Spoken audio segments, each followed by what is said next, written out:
how I found out about Saba. Some of you may still remember that magazine called Ocean Realm. So I had an article in that about the springs in Papua New Guinea, and in the last paragraph I said, please, anybody who's ever seen anything like this anywhere else in the world, please mail me. And so I did get a few letters and emails, and actually one person, and I forgot who it was, sent me these two pictures and said, hey, this is Saba. So that's how I found out about Saba, and then eventually contacted Lynn. So this is the hot springs dive site about 11 years ago. So it was still active. So we had gas coming all through through the site. Here's another image of it. So there was actually, tomorrow we won't see gas, sorry. But so there was gas here. And so I came, I think it was 9 years ago that I was here. I dove there, and it was also not active anymore, but there was some there was the hot sand and things like that. So I had a look around. But then today I was given the opportunity with help from Kai and Greg. They took me out in their little boat.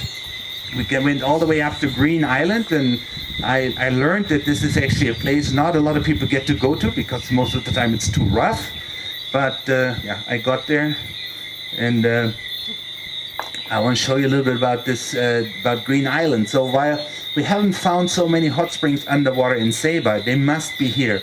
So I went on shore, and I found this piece of rock, and this rock is, as a geologist or a geochemist, I can look at this rock and I know this rock has interacted with hot gas and hot water. And also what I'm pointing there right now at is gypsum, so that precipitated from hot fluid. So I said, wow, if we see this here in the rock, there's gotta be somewhere hot water. And actually we found it right at the interface. I'm looking very stressed there, all red, all hot, and working really, really hard. 82.5 degrees Celsius right there. And I was really happy when I had the sample, so it was very good. So a very low pH, 5.6, although the sample itself is probably contaminated with seawater. 5.6 pH, as I said, temperature 82, and ORP, this is oxygen reduction potential, of about more than 200. So this is a type of acid sulfate spring here, although it's not really white, but that's the reason, because it is too close to surface. So we can, I hope maybe we'll see if we have questions of the audience, but this could be an excellent site to set up monitoring here on Saba. Then in Wells Bay, and this is Jennifer Rahn sent me that picture a couple of weeks ago. She said, wow, there are new bubbles in Wells Bay. So this is a picture she shared with me. So you see also still bubbles. So it's still active, but not as active as it used to be. And then going down now to the hot springs dive site, we find again, this is orange, but I haven't had it in Photoshop yet. And brand new picture, took that a couple of hours ago. So we have this flock. These are again bacterial mats. They're very, slowly hot fluids coming out through the sediment, and they're chemically so different from seawater that again microbes can utilize certain metals and then oxidize or reduce them to kind of have energy for life, and then they live here and make these bacterial mats. Now, even if you look through cracks, you see down here these red bacterial mats. Then my thermometer broke, and Kai went and checked for me if the temperature was good, and he gave me a thumbs up. It's hot. I don't know if his hands are burnt. You can later check.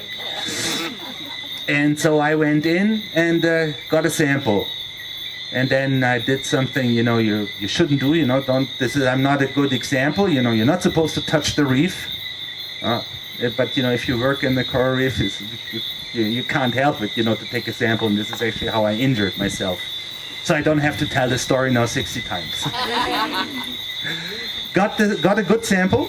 The water is also, again, very different from seawater. The pH there was about 6, and ORP was much, much lower than seawater. Seawater is about this oxygen reduction potential of about 140, and here we had 40 to 50 oxygen reduction potential. So this difference is what microbes can use, to basically gain energy for life.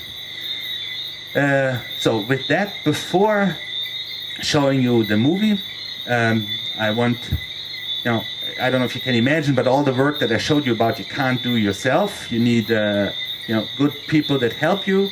Some group picture of ours from a while back, people that helped, and of course, over the years, I think I've wasted several $1 million in research money. Who all, paid for these things, and again, I also, thank Sea&Learn one more time for giving me the chance to show that here. And now we go.